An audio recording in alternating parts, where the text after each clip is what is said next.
the way, guys, from the annual trip to Compalooza. Yeah, it's official. We are going to go back this year and do a live show again. Yeah, I'm trying to think how many shows we've done. It's got to be at least our sixth or so. And but it is July 17th and 18th, I believe. I hope I don't get those dates wrong. Here in Houston, Texas. Pulling up my calendar real quick. July 16th and 17th. Okay. I was close. And we will be at Compalooza again this year doing a live show. It is an official part of the podcast partnership program. Of course, I've been involved with Compalooza for about 12 years now, whether I've done their blog forum or as part of the co-coordinator for the podcast program. But we're back. I know how much Long loves Compalooza. I like to find in its early years. Yeah, it's definitely changed from what it was. I enjoy seeing friends and seeing all the cool toys and things and the artwork and spotting the occasional celebrity is kind of cool. And but I do enjoy doing the live show with you guys. Last year was a lot of fun doing the Arnold Schwarzenegger thing, and this year we are going to talk. We can announce it. We're going to talk 30 years of Batman Returns, and we did cover Batman Returns on the show, and it was an episode that Long missed, and but we're not covering it quite the same sense that we do our normal show. Our Compalooza show is usually a little different, a little bit more. I guess you could almost say laid back. Not that this is not fancy. We're pretty casual on the show, but Compalooza will be just more of a loose look at 30 years of Batman Returns, and that's kind of what we're going to talk about at the show. And we don't know yet if we're recording Saturday or Sunday. Probably, I think Sunday, since I know Matt, you're going to help volunteer at the podcast booth, and I know you told Carrie definitely probably only Sunday, so you weren't sure if you'd make it Saturday yet or not. So I imagine we'll probably be recording Sunday, I would think, at some point. And I'm going to be on at least one panel I know of that involves Star Wars, and I'm sure I might get asked to be on another panel, and which is fine. It's funny. I like doing the show with you guys. I'm not always enthusiastic about the panels because I'm pretty introverted. It's hard for me to get up there and talk in front of people, but I'll do it. I'll do my best, and I'll have fun, and I'll put my fears of talking in front of people aside and do it for the betterment of the Rebel Radio podcast. And there we go. And this is the Rebel Radio podcast, and this is Mark. This is Matt. This is Long. And so I'm looking forward to it. I wish that Compalooza was I don't know if I want to say as good as it used to be, but a little less, maybe a little less corporate than it is now. Maybe that's the right word. I think it was a better product when it was more homegrown, but at the same time, I'm not going to discount it because I think it's great that we have a large comic convention in a city as big as Houston, because there's not a whole lot of them, and the city should have something big and to enjoy. And so I hope Compalooza lives long and prosper and does well for years to come, because it's all we've got right now, and so enjoy it while we can. And so far the guest list is lacking being nice. I hope they can announce some better guests in the next few weeks before the show, because as on the celebrity or even the comic book standpoint, nothing's really exciting to me right now. And that's just being honest. Hopefully it gets better. So we'll see how it goes, but it should be fun. It should be fun. We'll have a good time. And you put Long behind the mic, anything can happen. He gets out there and he just starts waxing poetic and calling out Ming Chen and stuff. So I forgot what he said to him. I know I called him out. It's like, when are you getting back on TV or some shit like that? Ming's always a good sport, man. He's a big supporter of Compalooza and podcasting in general, and so that's cool that we have an ambassador like that. That he grew from the ashes of being Kevin Smith's message board moderator to working for Kevin and be on Comic Book Men, and he's doing his thing, and that's cool. And the cool thing about Ming is he might be a kind of a C-list celebrity, so to speak, but he doesn't let it go to his head. He's a cool guy, and a lot of fun. He's got a good coffee shop here in Houston, Coral Sword, which oh yeah, that was. Is fun. he from Houston?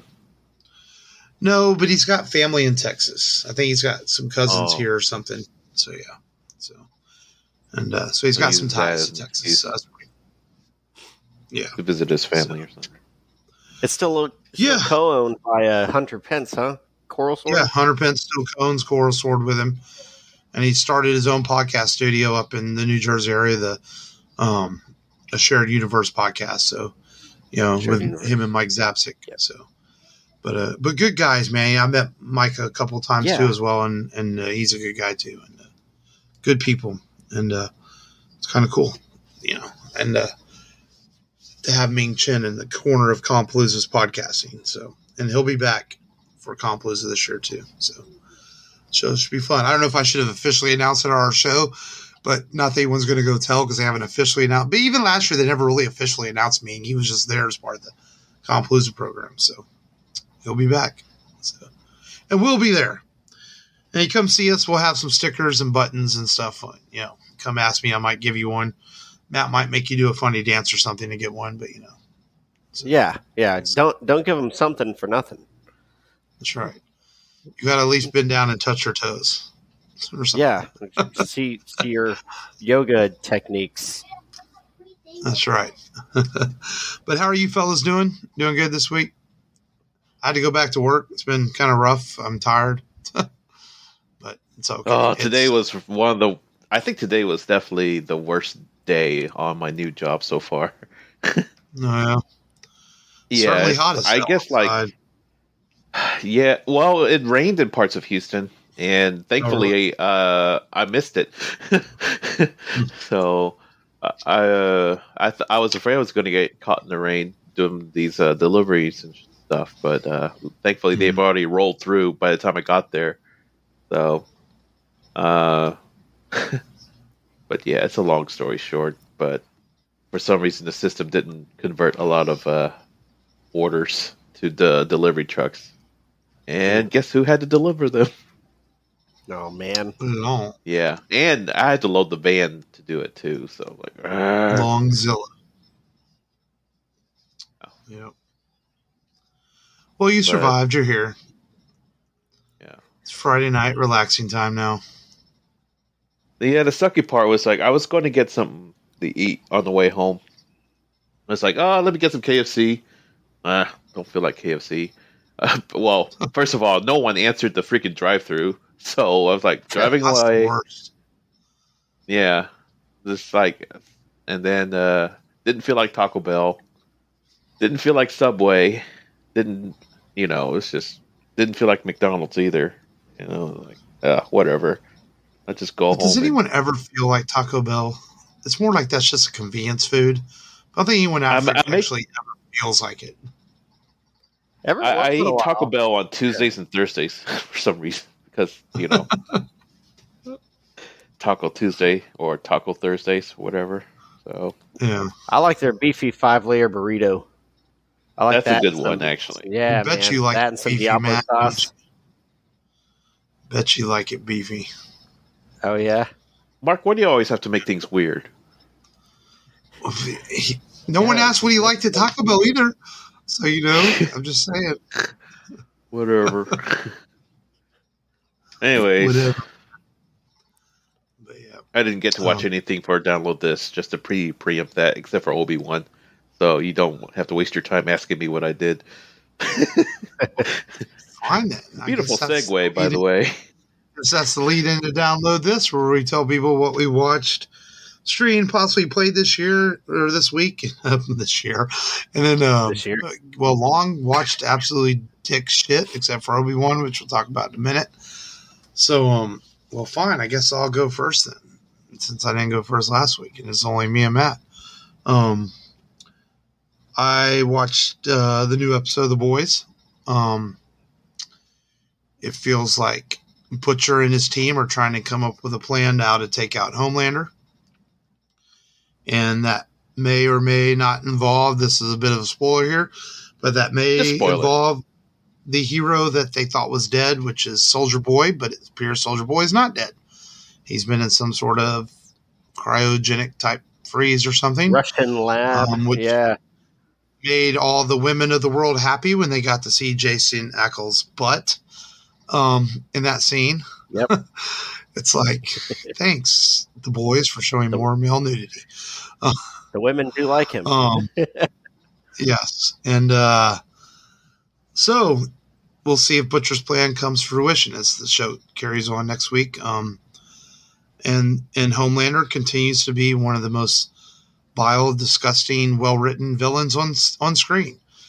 You hate him so much, but you start to realize the reason you hate him is because the writers have done their job in making you hate him a lot. Anthony Starr does a fantastic job of bringing Homelander to life. I will give that guy complete credit on making Homelander as creepy and fucked up and nasty as he has made him. So credit to Anthony Starr playing a really good part on that show. Because that's not easy to do, man. You know, people think acting, you know, when you're you're a good person and you're playing someone who's vile and just evil and disgusting, you got to really kind of dig deep for that kind of role sometimes. And Anthony's doing a good job with it. So credit to him. But a good show, man. I like The Boys. And then I've watched a few more episodes of Neon Genesis Evangelion. Really liking that. It's a good anime. It's funny because it definitely has that. As anime started kind of getting a little more popular in the 90s, there's a lot of teenagery sexual innuendos in a lot of those shows back then, and there's a lot of it in Neon Genesis too, where the guys are always trying to check out what's her name, Masato, whenever they come to pick him up, and they think that she's so hot. It's really funny. It's mostly played for laughs, but it's just, you can see that style from the 90s anime writing. But it's a good show. And then I watched because Matt had bought it on his Amazon Prime, and since I'm a moocher, I watched the Unbearable Weight of Massive Talent, the Nicolas Cage Pedro Pascal movie, and boy, I think that movie, it's exactly what you expect it to be, and I think that's why it works. I think if it's not what you expect it to be, it probably wouldn't work. But you watch it and it unfolds and it's predictable and everything happens exactly as you would expect it to be. But I think that's what makes it have such a charm. Nicholas is great in it. Pedro is fantastic. It's Nicholas is playing himself, and Pedro is playing this guy who wants to be Nicolas Cage, essentially wants to be an actor. So it's kind of funny to see them playing off to each other. It's great. I really enjoyed the hell out of that movie. It was a lot of fun to watch, and it's just good stuff. And this is a bit non-spoiler, but the scene where they're tripping on acid is just is funny as hell. And that's hilarious. Yeah, and definitely worth a rental or worth it watching. I think it's a fun Nick Cage, Pedro Pascal movie, and because I haven't seen Pedro Pascal in a whole lot of stuff other than Mandalorian and Wonder Woman, and maybe a couple other things. So it's good to see him do some other stuff because the guy's definitely a lot of fun. The whole room with all the Nicolas Cage memorabilia was a pretty funny scene too. Nick Cage is like, it's not creepy.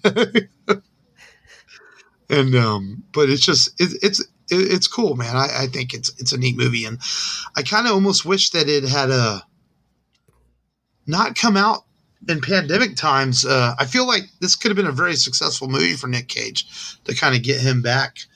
Maybe not to superstardom again, but at least a decent box office hit. And it did okay at the box office, but it just feels like the movie deserved a little bit more than a limited theatrical release and now going to streaming already. But it's definitely enjoyable. I will spread my word of mouth about that movie to people and try to get them to watch it. But it's fun. And then besides that, Obi-Wan, which we'll discuss in a minute. Man, Long, I can't believe didn't you say you bought Everything Everywhere All at Once? Yeah. Did you have time to watch it yet? Watch it that last weekend. I will watch it this week. Oh, okay. Try to watch it. I just remembered. I was just thinking because I'll let Matt do his download this in just a minute. But in 2022, I've maybe seen 6 or 7 brand new movies, and all of them have been good. So in some ways, the pandemic has maybe allowed for studios to maybe focus on really great content, and there's been some really good movies so far. And that's a good thing. So, Matt, did you watch anything this week besides Obi-Wan, which we'll discuss in just a minute? Yeah. The kids, I wanted to get them, watch some of the younger ones. I hadn't got them used to watching Dragon Ball Z. Jake had seen Dragon Ball Z and Dragon Ball Super. But, we got Justin Cook coming to Comic Palooza. So I'm like, let's start at the beginning with the Battle of Raditz. Justin Cook, he voices Raditz in Dragon Ball Z. And we're pretty much almost done with the Saiyan saga. And we're about to get on to the Namekian saga. So my 6-year-old, soon to be 7-year-old, and my 4-year-old, soon to be 5-year-old, both hooked on it. They're just watching it, up until next time on Dragon Ball Z, and that's like, it's so cool just hearing that again. I remember sitting in daycare watching that every morning, and it was funny because the channel, I think everyone watched it on the same channel, and it would just reset as soon as you got to Frieza. It'd reset and go back to the Namekian saga, and it felt like it took like a year until we finally got the Super Saiyan saga, which had been out for like years before that. But it's fun. They're going to go through it, and it's going to be great. Get them used to that, and then we'll go see Dragon Ball Superhero, which some of that stuff has leaked online. It looked like. I won't get into that, but other than that, I did watch the latest episode of The Boys, and I did some looking into. I guess they have a comic series, and it's based on a comic, yeah. Yeah, and in the comic, Black Noir is supposedly the one that had been pulling the strings in the background, kind of making it so that Homelander kind of lost his mind and lost it. And so I wonder if that's what's going to come up, because you get a little snippet of Black Noir in like the second episode where he's kind of like, hey, when am I going to lead this, lead the group of superheroes? And you have the young version of Giancarlo Esposito, and he's like, look, you're not ready for you yet, and so I wonder if they're going to make this like a revenge thing with him. Yeah, someone at work was telling me that they've read some of the books and said that Black Noir is a lot more involved in the books than he's been in the show. Yeah. So I was wondering that too. They said he's a bigger part in the books. Yeah, he's doing a lot of stuff behind the scenes, and apparently he's kind of like a pseudo clone of Homelander, which makes sense. He can't die. They've tried to kill him, but he just doesn't die except for almond joys. He's allergic to nuts, so Maeve in season 2 sticks an almond joy in his mouth, and he's like goes into shock, which is pretty funny. But yeah, so I like where it's going. I think it's hilarious that Jensen Ackles came in second for Captain America, and now he's got a shot as Soldier Boy on The Boys. So inadvertently got to play a version of Cap, I guess. They even had the cheesy videos too. They came up with this cheesy line of videos for Soldier Boy, similar to the Captain America videos that we saw along the MCU. What did you think about in the episode 3, the eating of the octopus? Oh my God. It's very poetic, because to get into the 7, Starlight had to put something in her mouth that she didn't want in there. And so to get back into the 7, the Deep had to put something in his mouth that he didn't necessarily want in there. Very disturbing. Yep.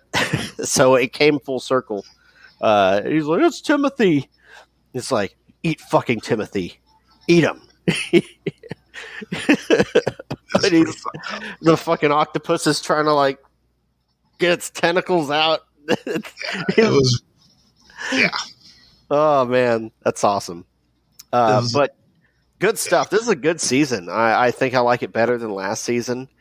Maybe. I think the ending of last season was crazy, and I think this one's going to end even crazier. I can just tell. So good stuff. I also I did finally go see Top Gun Maverick, and man, those action scenes are just. I felt like I was in the cockpit, and I wasn't even. I went and saw it digitally. I didn't see it 3D or 4D. I had a friend that saw it 4D, and he said it was awesome because the screen kind of wraps around in the theater he was in, and it kind of makes it look like you're in the cockpit. And I was like, man, I wonder what kind of movie experience that was, but it was really good. Of course, the Navy's already saying they're hoping to see an uptick of recruits, just like the first Top Gun. But it's well written. The Legacy sequel's good. I like that they use the Admiral's daughter from the first Top Gun that they mentioned. And if you've seen it, and you don't know that's who Jennifer Connelly's character is. Who's still hot? Yeah. Oh yeah, she still got it, man. She definitely still has it. Yeah. But it's good. He's not on the Triumph anymore, the motorcycle, but he's got a Kawasaki this time. Still iconic. Sorry. Yeah, it's probably since Legacy sequels became a thing. I guess I don't know. I guess you could argue Tron Legacy was one of the first, and that's why they started calling them Legacy sequels. I've read that anyway. That's where the term came from. It's from Tron Legacy. This is probably the best of the Legacy sequels. I mean, I think that I could say that pretty comfortably after seeing it. Yeah. It's really fucking good, man. There's several people at work have seen it, and everyone's talking about how good it is. It's a good movie.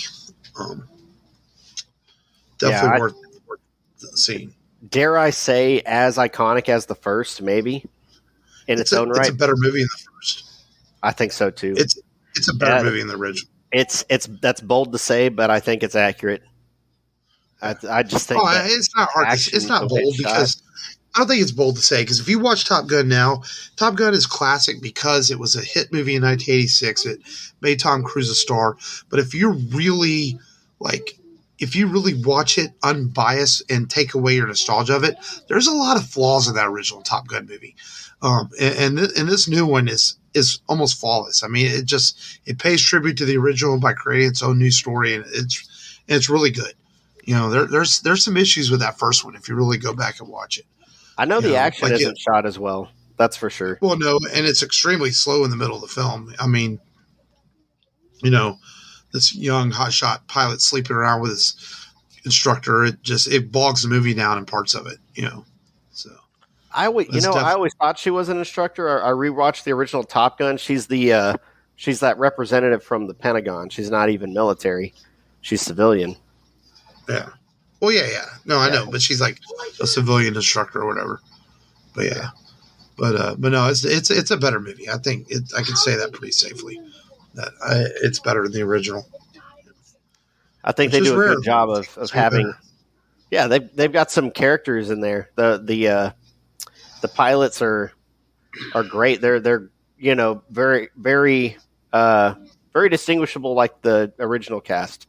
Mm-hmm. Yeah, very not exactly the same. Hangman, I feel is kind of like feels kind of like Iceman a little bit. Yeah, that cockiness.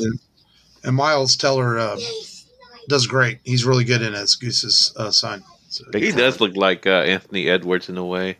Yeah. Yeah. Yeah, no, he does a great job in the movie. Everybody does. It's really well done. Highly recommend seeing it. Other than that, I did download Rainbow Siege again, Rainbow Siege 6, and been having a fun time playing that again. Played it a little bit before I got on here. And other than that, Kenobi, like you guys, I know we're going to talk about it. Yeah. Episode 5 of Obi-Wan Kenobi came out this past Wednesday, and second to last episode. And my brief description of this is probably the the second best hour of Star Wars television since the TV series started. And I still think that the Mando season finale where Luke comes in and wipes out the Death Troopers still beats this, because that was just chilling and exciting to see Luke on screen. But this is definitely the second best, because this is a fan service episode in a lot of ways, where we got to see Darth Vader do some things that we always dreamed about seeing. And that makes for a lot of excitement in this episode. As Obi-Wan continues his quest to try to get Leia back home to her dad, to Bail Organa, and by doing so, he has to stop with the I guess they're not really quite the rebellion yet. They're kind of a resistance against the Empire, but they kind of get trapped into where they are because the Empire's onto them because of the tracker in Lola and the little robot.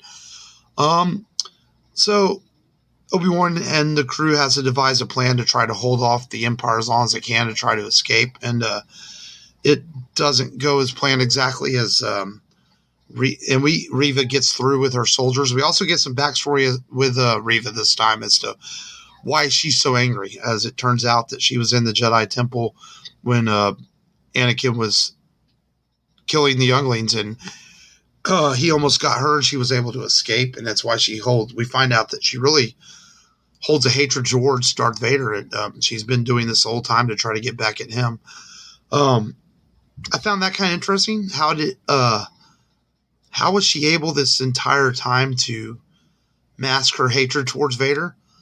And it seems like, at the end it says Vader, when he almost kills her, he tells her, "You really think I didn't know what was going on?"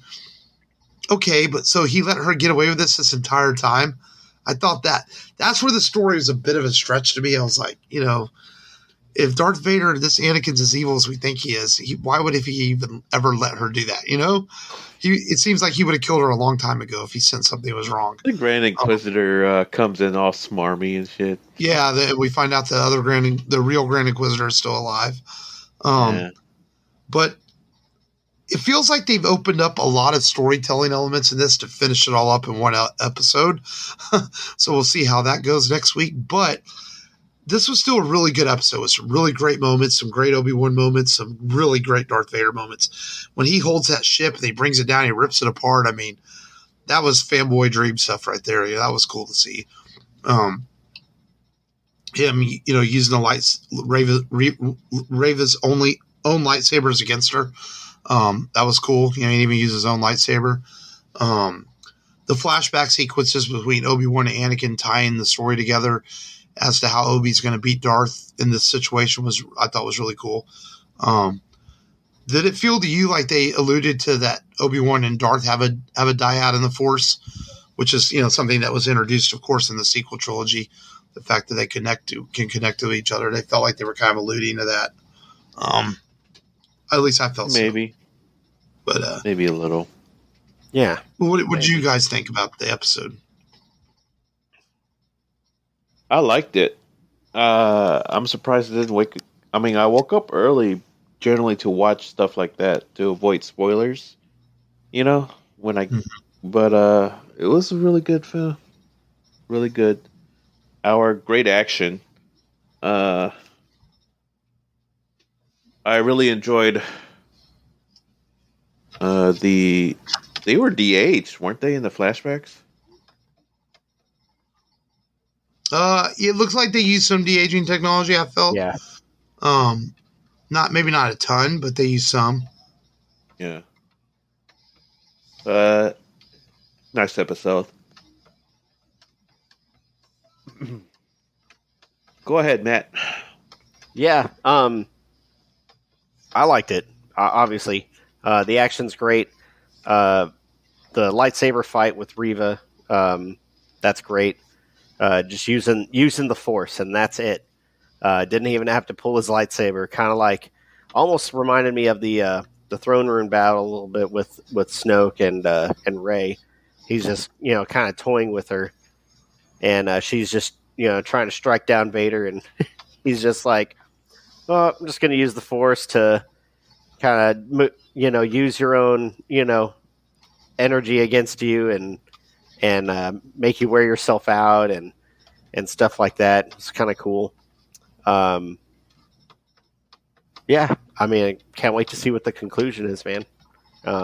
Hayden Christensen has already released a video saying that get ready for the rematch of a century, and this is where the fun begins. So we're going to have a great finale, it looks like. Yeah, I hope so. Yeah. I feel like I said, I feel like they opened up a lot to happen in this final episode, but hopefully it all comes together nicely. Because I also feel like, even though they said it's only one season, I feel like an announcement is coming from Disney, like Monday or Tuesday.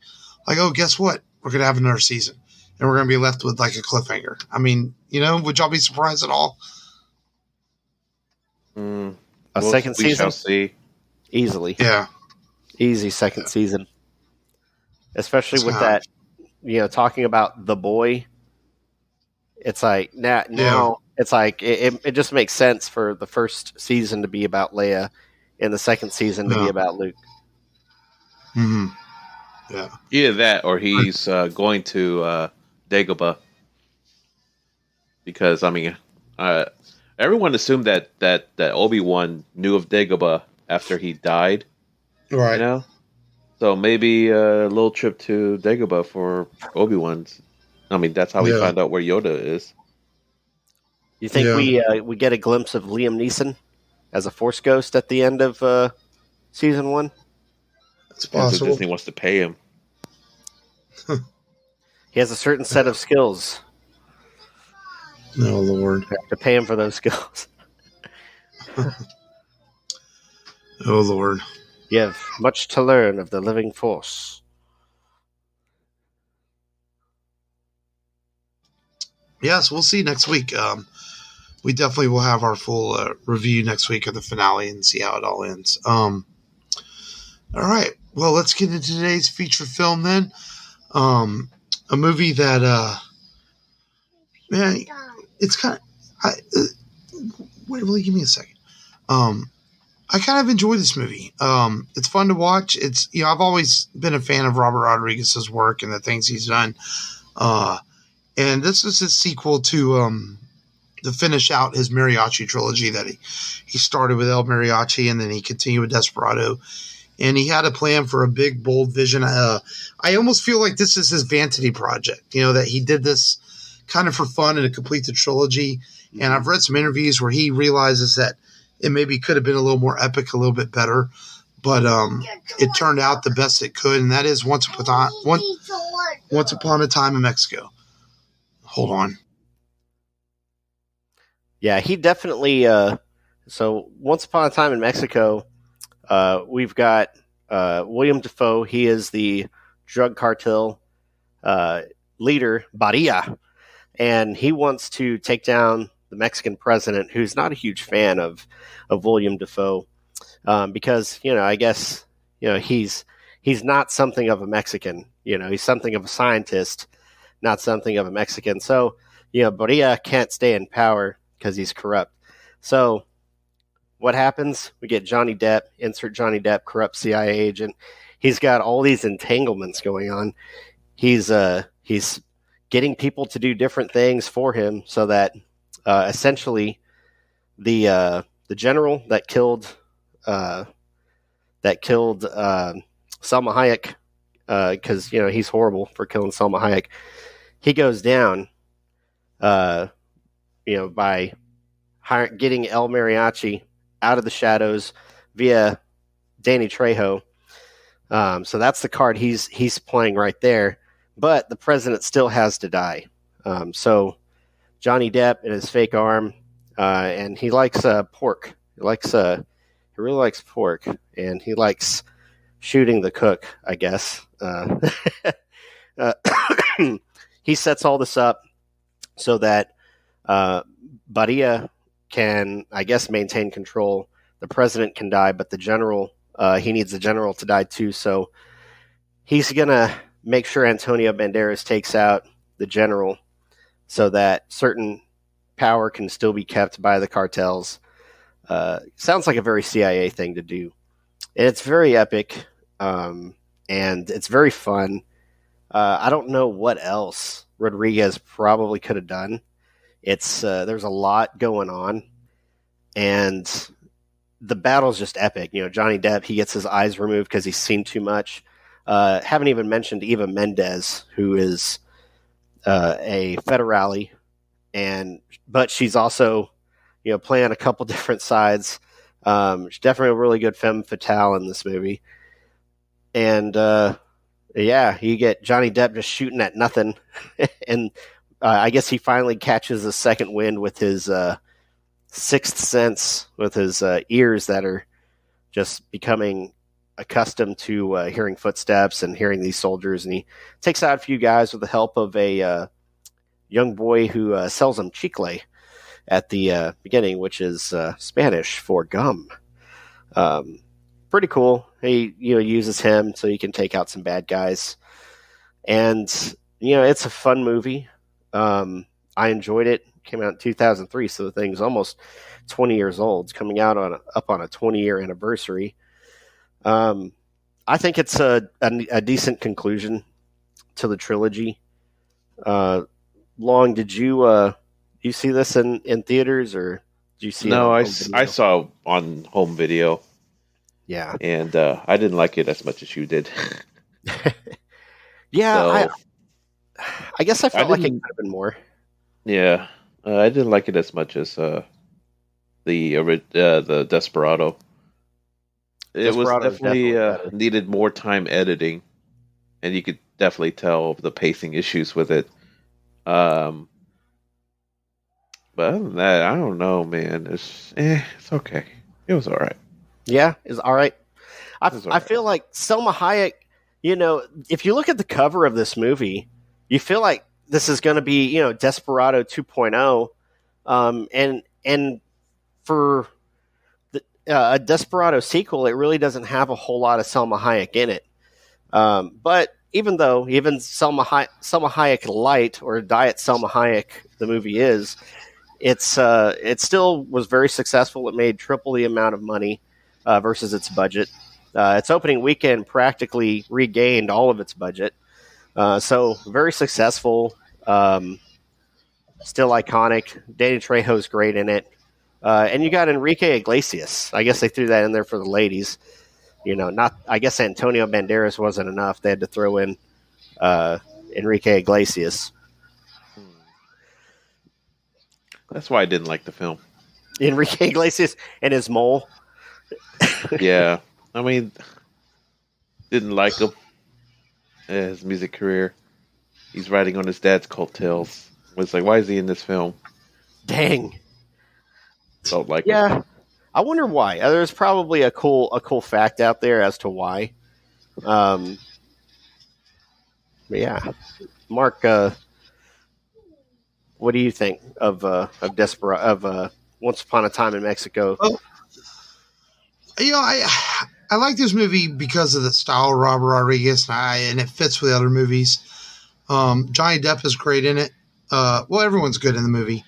I watch it and I feel like there could have been. I feel like there's maybe something missing from the movie. It feels like this is one of those movies. I remember reading that Robert Rodriguez is very much known for bringing his movies in under budget and saving the studio money because he doesn't use really large crews on his films. He uses his buddies and his friends, and he saves money that way. He does a lot of his own editing and stuff. But I remember reading when this came out that this was a movie, though, that it was still the studio financing it. And they wanted the movie out when they wanted it out. And Rodriguez talked about it, that he didn't quite have time to finish this movie the way he wanted it to. And he wasn't real thrilled with the original edit either. And that's where the movie, my one thing was, it's a little messy in parts. There's some odd edits in the movie. You're like, okay, wait, what happened? So the movie moves at kind of a breathtaking pace, where Rodriguez's original plan was to make this a little more epic, because he felt like when you call a movie Once Upon a Time in, it feels like it's going to be an epic film. And he had planned on the original cut to be, about 2.5 hours. I remember reading that. But the studio forced him to kind of cut the movie and get it out on time. And Robert even talked about it one time, putting out the longer cut of the film, because there was some stuff that was filmed and shot and they never used, but there was no, I guess, just not enough interest to ever do it, so it never happened.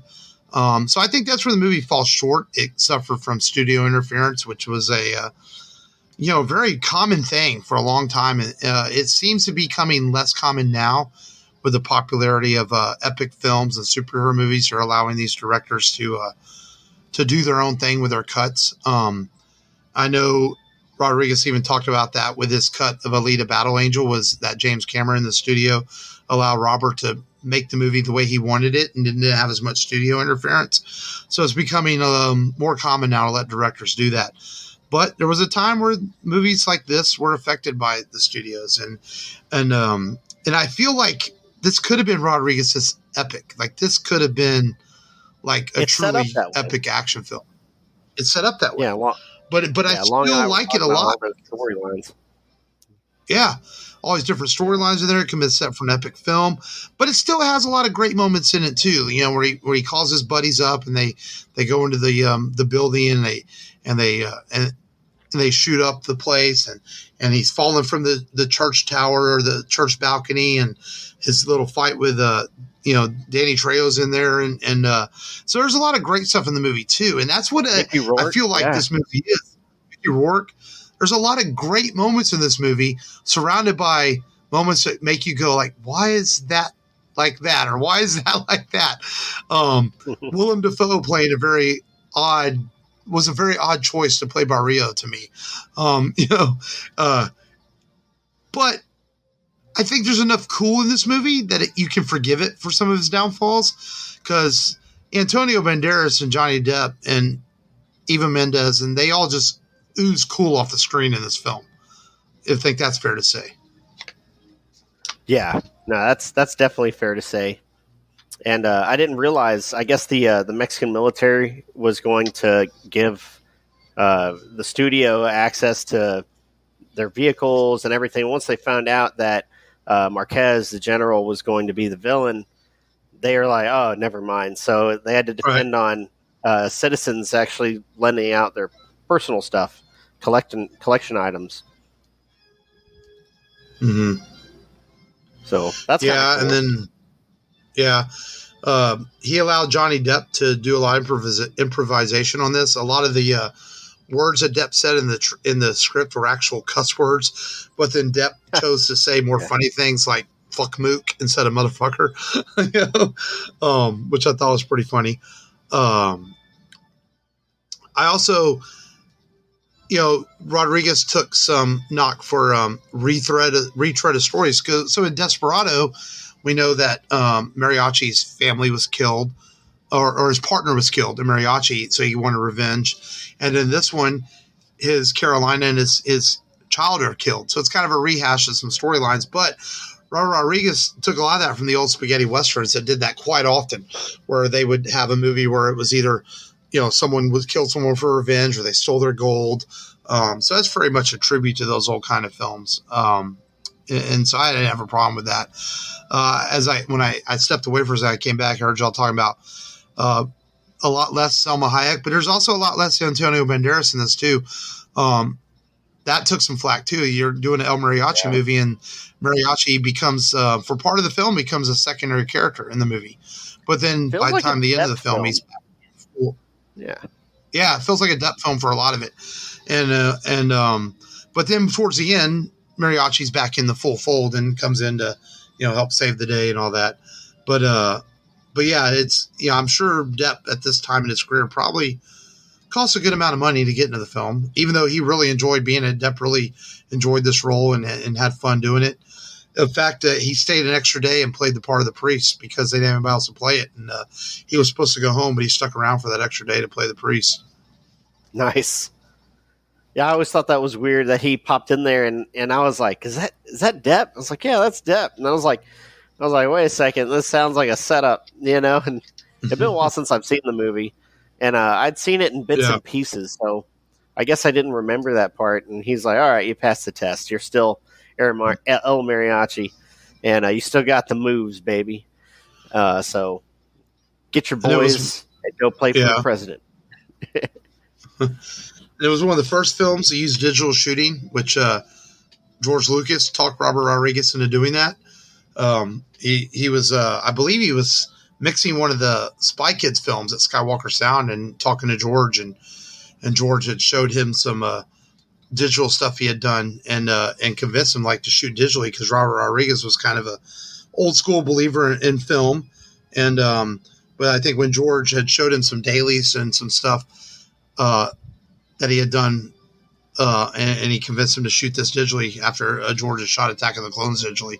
Thought that was kind of cool. So it's one of the first movies to be shot digitally. But I do like the action. One thing Robert Rodriguez is great at is action sequences, and I think that's kind of what saves this movie. It does have some good action sequences in it, and I think that says a lot because I think it's a pretty fun movie. It's not as good as Desperado. I think Desperado is still the best of the trilogy. But this is still a good movie. It just feels like a what could have been movie at times. Have either of y'all ever seen the original El Mariachi that he filmed for $7,000? Yeah. Mm-hmm. Yeah, we did it on the show, didn't we? Didn't we cover it? No, we've never done El Mariachi. We did Desperado. Okay. No, we've never done it. We talked about it. It's good. His I mean, wife, right? His wife is killed and his kid's killed, right? Yeah. Yeah. Yeah, I remember it. Yeah, Desperado is a pseudo sequel / remake, and then there's some elements from it that are in Once Upon a Time Mexico as well. But it's a good fun watch. There's some humorous stuff in it, like where the guns fall to the ground and you can clearly tell they're made of wood, But I mean, hey, it's a $7,000 film, So yeah. But it's a fun watch. Long, what do you think about Robert Rodriguez's little El Mariachi trilogy? I was one and done. It was all right. Didn't stick with me. Mediocre. As Immortan Joe. Yeah. Yep. I got that reference. I knew it. Thank you, man. No problem, man. I understand you, Long. You may feel like Mook some was the people only don't. thing I remembered from that movie. Well, I just feel like Robert Rodriguez, man, feels like just one of those directors that could have been better than he's been. And he hasn't been bad, don't get me wrong. He's been very successful. But I just feel like he could have, and he still has a chance. I'm talking like he's gone. He's still out there making movies, but I feel like Robert Rodriguez has enough style to his directing and enough ability that I feel like he could have been just a huge action director, but then you get guys like Michael Bay who are huge action directors, but I feel like Robert Rodriguez can make better movies than Michael Bay. Does that make sense? But he hasn't always gotten the credit. He hasn't always gotten the credit that I feel is due to him. And well, I mean, I think he's got a second wind from his Star Wars career. I feel. Yeah. I would love to see him direct a Star Wars film, more people are watching his stuff now more than ever, and really, I mean, I really want him to use this as a springboard to do a sequel for Alita. So, yeah. I know there's been some talk. Apparently there's a script ready. I know Robert Rodriguez has talked about that. So if Alita happens, the script is ready. So I'd love to see it. I really enjoyed that movie. Well, I have a few things. This is kind of a little bit of a sub-feature on some things you did not know about Robert Rodriguez. And did you know that El Mariachi is in the Guinness Book of World Records? It holds the lowest budget movie to gross more than $1 million at the American box office. So a budget of $7,000 that, he made that money by basically selling his blood. Robert Rodriguez gave a lot of blood to make El Mariachi. Yeah. And because El Mariachi was successful enough, he was able to make Desperado. Him and Danny Trejo are cousins, and they did not know it until they started filming movies together, and they found out that they were cousins. That's how it is, man. Show up at a wedding, find out you're related to somebody you're not. Or you That's right. Him and Quentin Tarantino are best friends, and they have of course, are known to help each other with their movies. You know, Quentin, of course, was in Desperado, and Robert Rodriguez also, you know, helped do From Dusk Till Dawn with Quentin, which Quentin has a writing credit on it. Robert Rodriguez, I already talked about how he likes to be low film crews. He wrote Machete as far back as 1993. He had an idea for that movie. He had no idea back then that Danny Trejo would star in or what would happen. But eventually we got the Machete movies. His son gave him the idea for Shark Boy and Lava Girl with his imagination. And he ended up making that movie. He resigned from the Directors Guild of America just to make Sin City. So he could have Frank Miller be a director for one of the scenes of that movie. And he never looked back on it. A lot of people don't know that he owns the El Rey Network, which is known for, you know, showing old sci-fi and martial arts movies. Yeah, I didn't know that. And yeah, he owns the El Rey Network. So a few things about Robert Rodriguez you did not know, man. You didn't know you owned the El Rey Network? Yeah, that is cool, man. Does he own El Rey though? They've got good Cuban tacos. No, he doesn't own El Rey. Okay, just the network. That's been way too many taco references on this show now. But Mickey Rourke did try and buy a taco, but then that FBI agent said, "Oh, let me get that for you."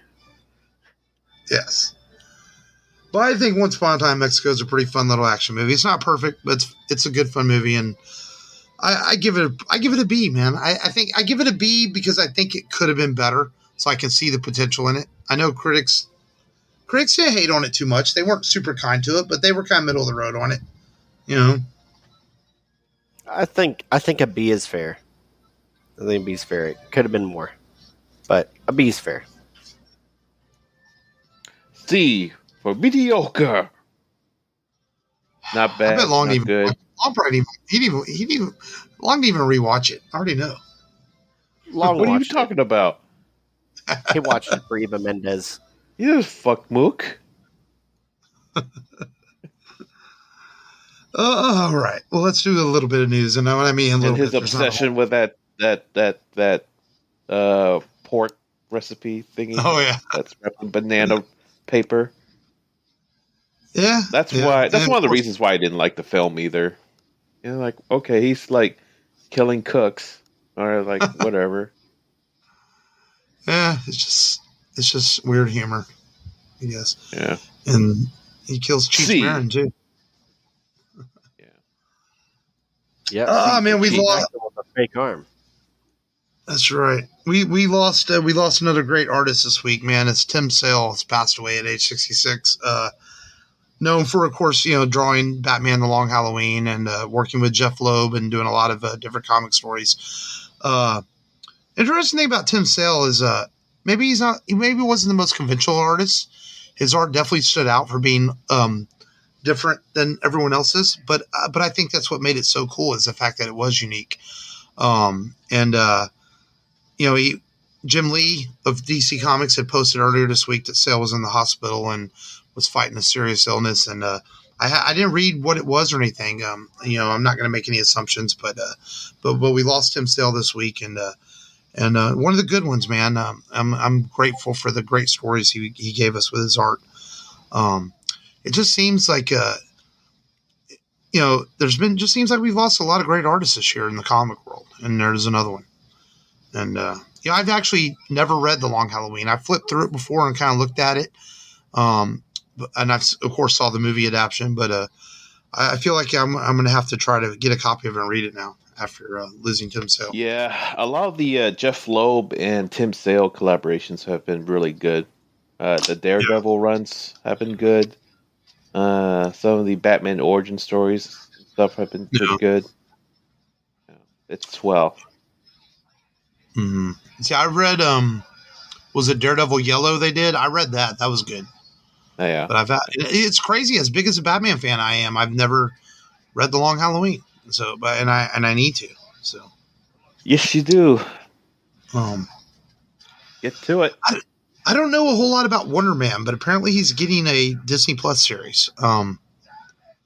I remember he was in the Avengers a long time ago, I believe, and I'm not super familiar with that character. But kind of came out of nowhere this week that they're going to do a Wonder Man Disney Plus series.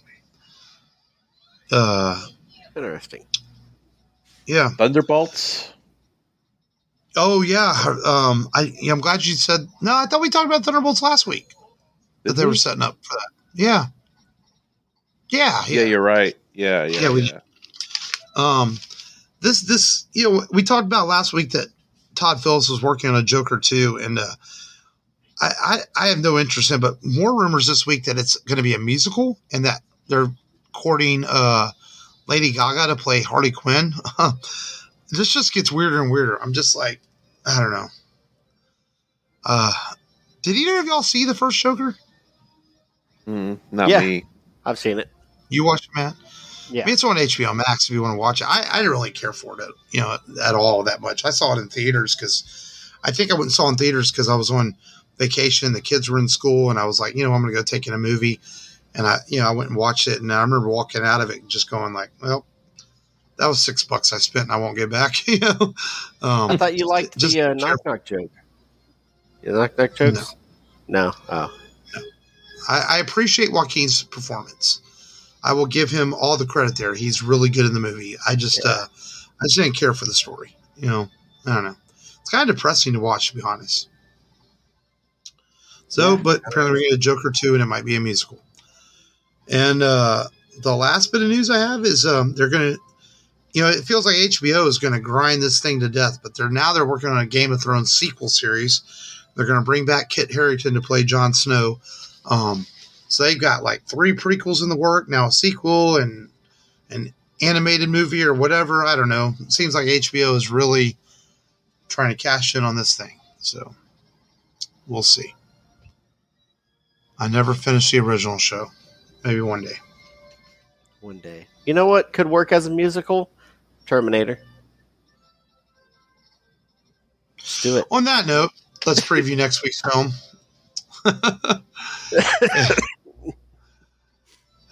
A movie that is kind of an old-fashioned adventure movie. Definitely a throwback, but a very fun movie. Directed by Joe Johnson, and a Disney film that you can find on Disney Plus. As we are going to go back and talk the pulp classic hero, The Rocketeer. To some, it was the fulfillment of a dream. To others, it was an instrument of destruction. A creation that could change the course of history. It was stolen from my factory. Where's the package? This is the FBI! What do we tell the president? Tell me exactly why this merchandise is so important to the feds. It's a rocket. A rocket? What? What's the matter? I don't know. There's something under the seat. Oh, my. What do we got here? What are you supposed to do? Is it a bomb or something? No. I wouldn't touch that if I were you.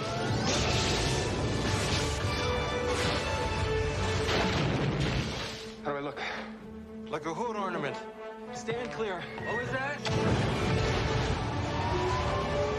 A flying man!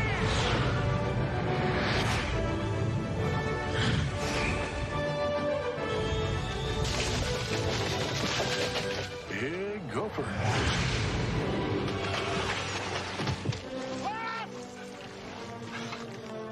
Are you trying to kill yourself? I like it. Uh-oh, we got company.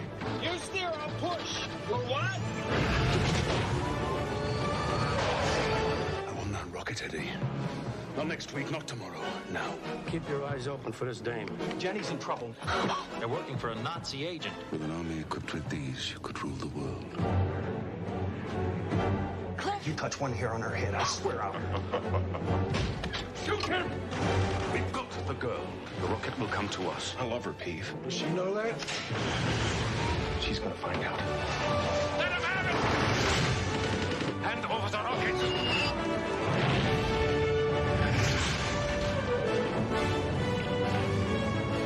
The Rocketeer.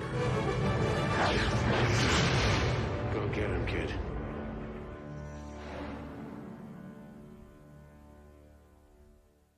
Been a while, maybe not a while. I think I watched this when it first. I rewatched this when it first came on Disney Plus, and sat and remember and just enjoyed it. You know, that had been the first time I had watched it since in years. I kind of like these throwback action movies. They're always fun. A simpler time when movies did not have to be overly violent or overly complicated. Just tell a good, fun story, and that's kind of what The Rocketeer is. I know you're a fan of this movie too. I know you like it, so and it should be a good one to talk about next week.